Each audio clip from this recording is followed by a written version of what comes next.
Быў вечар перад Раством, і ва ўсім доме ніхто не варушыўся, нават мыш. Напэўна, вы ведаеце, што было далей. Але ці ведаеце вы, хто і калі напісаў гэтыя словы? Ці ведаеце вы, адкуль паходзіць традыцыя ставіць ялінку на Божае нараджэнне? А енчыкі на гэтыя ялінцы? Шкарпэткі для падарункаў? Нават самі падарункі? Ніводнае свята не мае такую багатую і разнастайную традыцыю, як Раство. Давайце зазірнем у гісторыю і паспрабуем убачыць гэтае багацце.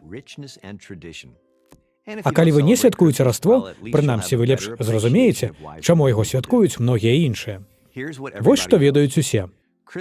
Раство — гэта свята нараджэння Ісуса Хрыста. І гэта вялікая падзея. Хрысціянства ў яго шматлікіх варыяцыях застаецца самай папулярнай рэлігіяй у свеце. Яго вызнаюць 2 мільярды чалавек. Акрамя рэлігійнай значнасці нараджэння Хрыста, гэтая падзея з'яўляецца вялікім водападзелам у гісторыі ўсяго чалавецтва. Да нядаўніх часоў гісторыю дзялілі на час да нараджэння Хрыста і пасля нараджэння Хрыста. Анна Доміні, што значыць год нашага Господа. Сёння мы можам сустрэць абазначэнне да нашай эры і нашай эры, але гэта не істотна. Адлік па-ранейшаму вядзецца ад нараджэння Ісуса. Вялікія каралі першага тысячагоддзя прызнавалі важнасць гэтага дня і атаясамлівалі сябе з ім. Карл Вялікі, Альфред Вялікі, Вільгельм Заваёўнік і многія іншыя былі альбо хрышчаныя, альбо каранаваныя 25 снежня. Ідэя дарыць падарункі на Раство таксама мае карані ў першых стагоддзях хрысціянства. Адна з гісторый распавядае пра епіскапа Мікалая, які жыў у 3 стагоддзі і таемна закідваў мяшэчкі з залатымі манетамі ў вокны беднякам.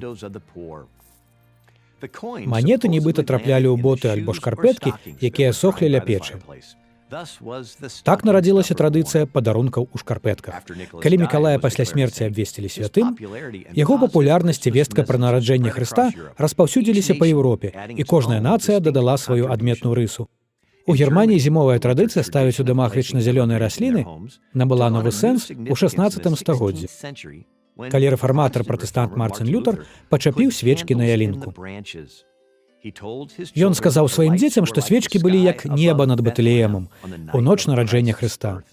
Ідэя таго, што святы Мікалай будзе судзіць, ці добра вы паводзілі сябе цягам году, паходзіць з кнігі «Адкрыцця ў Новым Запавеце», дзе расказваецца пра вяртанне Хрыста на землю на белым кані.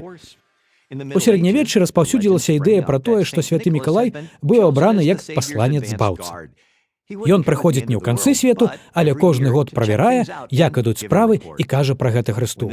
Калі традыцыя дайшла да Нарвегіі, паўстала праблема. У Нарвегіі коней не было, але было шмат паўночных аленяў, і, вядома, Нарвегія блізка да Арктыкі і паўночнага полюсу. Таму святы Мікалай знайшоў там новае месца жыхарства. Усе гэтыя еўрапейскія традыцыі сустрэліся ў вялікім амерыканскім котле. У 1823 годзе ў Нью-Йорку прафесар пратэстанцкай епіскапальнай семінарыі Клемент Мур напісаў верш для сваіх дзяцей «Быў вечар перад Раством». З любоўю ля коміна развешаныя шкарпэткі ў спадзяванні, што хутка прыйдзе святы Мікалай. Верш хутка стаў шырока вядомым, і яго мог працытаваць кожны школьнік. Яшчэ адзін штуршок свята атрымала ў 1843 годзе, калі вялікі брытанскі пісьменнік Чарльз Дыкенс выдаў сваю калядную аповесць. Перамяненне Эбенера Скруджа дасканала перадае тое, пра што мы цяпер кажам, як пра дух Раства. Ідэю пра тое, што свята дапамагае раскрыць найлепшае ў кожным з нас. На мяжы новага стагоддзя на сцэну выйшаў Галівуд. Амаль адразу пасля з'яўлення кіно былі створаныя фільмы, прысвечаныя Раству.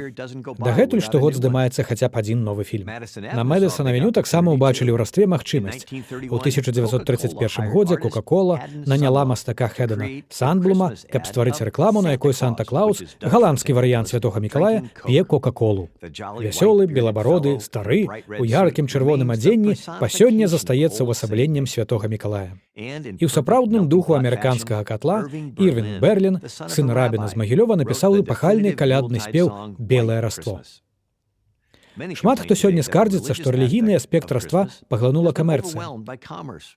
Сума продажаў у перыяд з дня падзякі да Раства – $1 трыльён. Насправдзе, такое адбываецца не ўпершыню. Пурытане адмаўляліся святкаваць Раство, бо лічылі, што гэта абясцэньвае рэлігійны сэнс свята. Але прыхільнікі такога погляду застаюцца ў меншасці. Большасць людзей любяць раство і ўсё, што звязанае з ім. Свечкі, ялінкі, спевы, кіно і, вядома ж, падарункі, якія суправаджаюць яго. І хто ж будзе адмаўляць, што людзі становяцца дабрэйшымі і больш шчаслівымі з набліжэннем гэтага дня.